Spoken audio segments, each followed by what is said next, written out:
From the JAMA Network, this is the JAMA Medical News Podcast, discussing timely topics in clinical medicine, biomedical sciences, public health, and health policy featured in the medical news section of JAMA. I'm Jennifer Abbasi for JAMA Medical News. In early 2021, about a year into the COVID-19 pandemic, I wrote about data that was emerging on how SARS-CoV-2 infection affected the heart. I wrote at the time that the most important question was a clinical one. What would COVID-19-associated heart injury mean over the short term and long term for the tens of millions of people around the world infected with the virus? Today, more than 4 years later, many studies have been conducted on this topic, and we have some answers.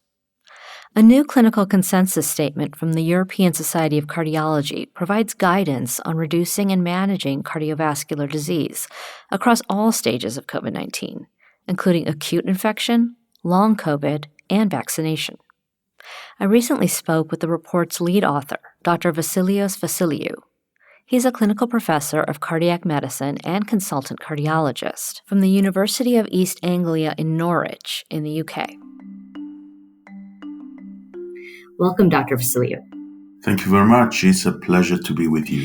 So let's start with the background on the report. So what inspired you and your co-authors to put this report together, and what data did your team draw from? So we wanted to put this paper together in order to be able to inform both health professionals and public about the symptoms that are associated with the long COVID, particularly the cardiac symptoms, provide a suggested pathway of investigation, review the evidence base of management of long COVID, and also identify treatments that perhaps do not show or have any evidence, and try and indicate that those treatments may not be warranted. And putting this together, what we were hoping to achieve is to highlight ways of preventing long COVID.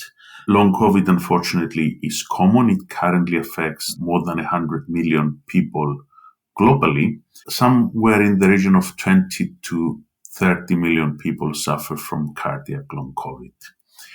What we did was a very extensive systematic review of all the published literature on the topic.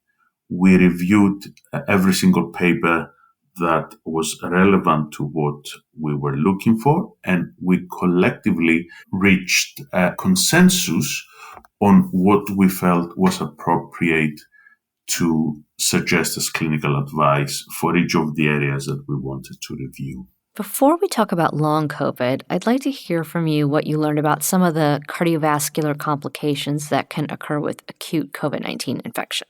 So the cardiovascular complications of acute COVID are very clear. Acute COVID can affect any part of the body. The one that is predominantly affected is respiratory system, the lungs, but also people can have strokes, they can have acute heart attacks, they can have heart failures, clots in the lungs, clots in the legs, clots in the bowel, and also get neurological manifestations. So if we talk specifically about cardiovascular complications, these would be relating to heart attacks, heart failure, clots in the lungs, myocarditis, and of course, arrhythmias. So now moving on to the long-term cardiovascular complications, which your group calls cardiac long COVID. Let's talk about these complications. There is a plethora of conditions that can continue in the long term after COVID. And what we see is people with myocarditis or pericarditis, heart failure, arrhythmias, coronary disease, and an autonomic dysfunction in the blood pressure, something called orthostatic intolerance. And what patients get as manifestation of these diseases are chest pain, breathlessness, palpitation, that is feeling the heart going fast or slow, dizziness, but sometimes something very non-specific such as fatigue. So back when long COVID was just starting to be understood, I remember wondering, how much of this is going to be explained by the lungs and how much of it is going to be explained by the heart. And of course, there are many other organs involved. But what do we know now about long COVID and the heart? How much of the fatigue, those classic symptoms that we were hearing about, can be explained by the cardiovascular system? So I think what we know is probably 1 in 5 people with long COVID have cardiac symptoms. And whilst not everybody with breathlessness, not everybody with fatigue does have an underlying cardiac condition relating to long COVID, we know that for some of them that is the case. And this was something we looked at very carefully in trying to provide some advice and strategy on how colleagues can investigate patients that present with breathlessness. And then we, for example, separated breathlessness with normal cardiovascular basic examinations, breathlessness with an abnormal chest X-ray, and trying to discern exactly this breathlessness. Is it coming from the lungs or is it coming from the heart? And following appropriate investigations, these may become clear for many patients, but there will still be a cohort of patients that probably have involvement of both lungs and heart. And the same is true about the other symptoms. We know that fatigue can relate to the heart, but it can also relate to the lungs and virtually any part of the body. So what we wanted to see is if the fatigue relates to the heart, which test is more likely to identify this? So at least we know we can discuss this with the patients and we can reach an informed decision about where we go from there. So who is most at risk for cardiac long COVID? There are certain predictors, some of them which we can modify and some of them which we cannot modify.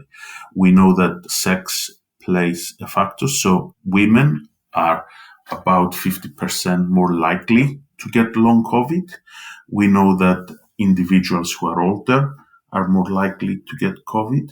We also know that individuals with comorbidities, including cardiovascular disease, diabetes, respiratory conditions such as asthma, COPD, or individuals with anxiety and depression, they are more likely to get long COVID.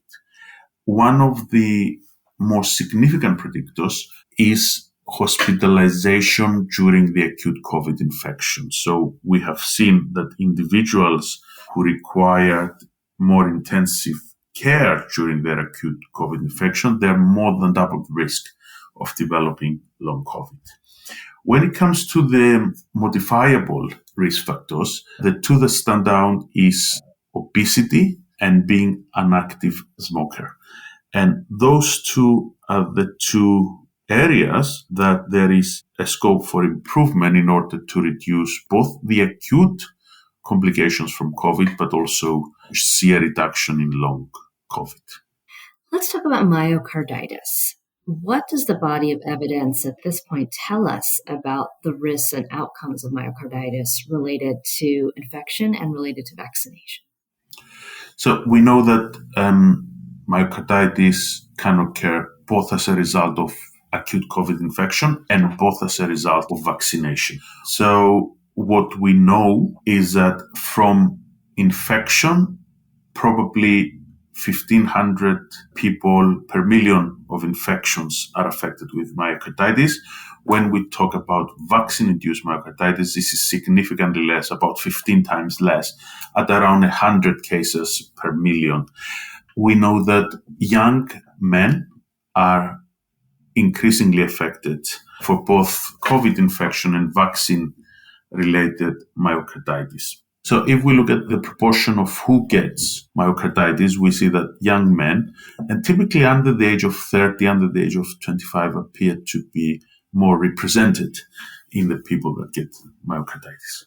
We know that treatment that follows the standard myocarditis treatment, according to the American and European guidelines, appears to work as much as it works in other cases of myocarditis. We also know and recommend that if somebody has had myocarditis, then they should take it easy for at least 3 months. And in case of athletes, competitive or non-competitive athletes, they should certainly refrain from any significant physical activity for 3 months. The vast majority of both myocarditis appear to resolve over the course of 6 months. And this is quite encouraging. However, for some individuals, we see on imaging studies that they may still have a little bit of scar in the long term. We are still early days, and therefore we don't have long-term outcomes of what it looks to be in 10 or 20 years' time if somebody has some scar from myocarditis. But I think overall, it would appear that patients that have recovered from myocarditis, they can continue living a healthy life. However, I would like to say that with the caveat that we don't have long-term data. And whilst I say the vast majority of individuals will be okay, there will be some individuals, unfortunately, both from the COVID infection and from the vaccine infection, that do not fare as well. Now, a major concern several years ago when I was reporting my story was that cardiac injury in COVID-19 ultimately could lead to heart failure for many people down the line. What can you say about this now? I think what we have seen is that this is indeed correct. A proportion of individuals who could have had cardiac disease before COVID infection or who could have had an entirely healthy heart do suffer from complications which include heart failure.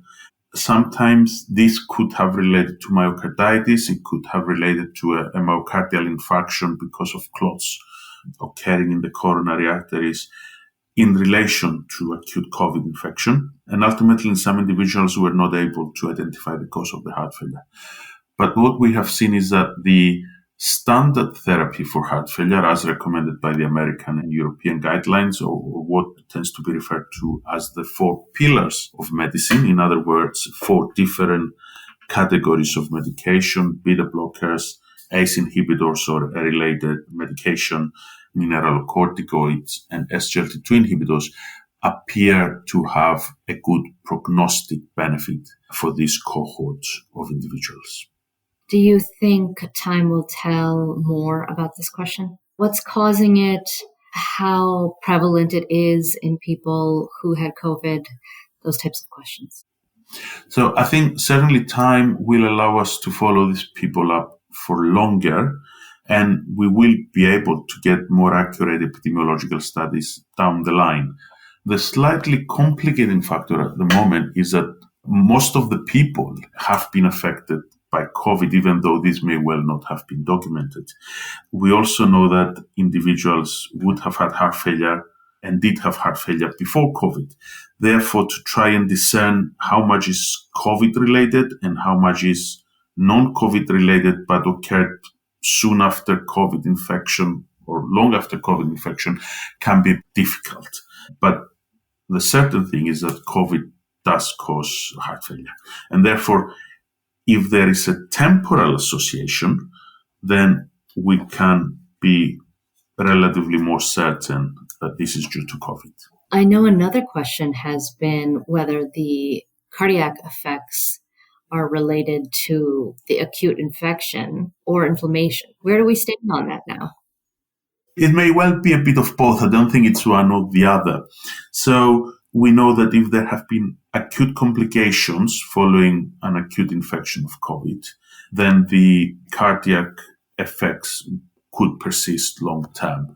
Therefore, if somebody had a heart attack during COVID, because of COVID, and there is scar on the muscle of the heart, that will not go away. So they will have to live with that as a consequence long term. We also believe that long-term inflammation, as long-term low viremia from the SARS virus, could lead to cardiac long COVID. So those are 2 areas that are currently being investigated in relation to long COVID. In other words, if we treat individuals with antivirals in an attempt to reduce the viral load that they may have, or if we treat them with potent anti-inflammatories in an attempt to modulate the immune system and get rid of any inflammation that they may have, would it either reduce the symptoms of long COVID or shorten the duration of long COVID? And those are two areas, in my view,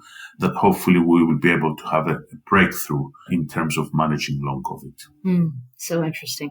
So what are some of the other research questions that you still feel need to be answered and that you're looking forward to getting answers on?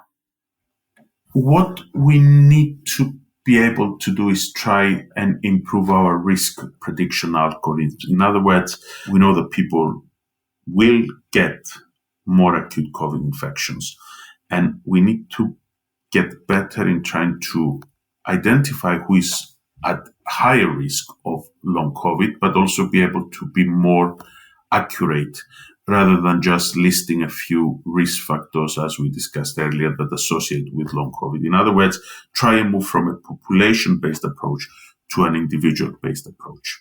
And the other thing that would be important to identify is how much the treatments that we offer can help people. In other words, we know that cardiac rehabilitation, for example, can help with cardiac long COVID, but can we identify which individuals it is likely to help more? Can we identify which individuals it is likely to help less, and therefore be able to target it appropriately? But ultimately, what we discuss about pharmacotherapy in long COVID, notably with antivirals and anti-inflammatory drugs, is what is likely to influence the management of many patients in the future. Let's move on to the clinical takeaways for clinicians who are listening to this episode. So what are the key messages you want to get across for preventing and managing some of the most common cardiovascular outcomes that can occur across the spectrum of COVID-19? One of the messages is that our document is hopefully an easy read, and everybody should try and read it. But getting a bit more to the point, I think it's important to highlight that cardiac long COVID is common. And often patients present with what could appear to be unusual symptoms or signs, and therefore it needs to be considered. Once any acute conditions have been excluded, then cardiac long COVID should be considered. It's important to educate our patients, especially the ones that have had an acute serious COVID infection, of what they need to look out for that could relate to long COVID.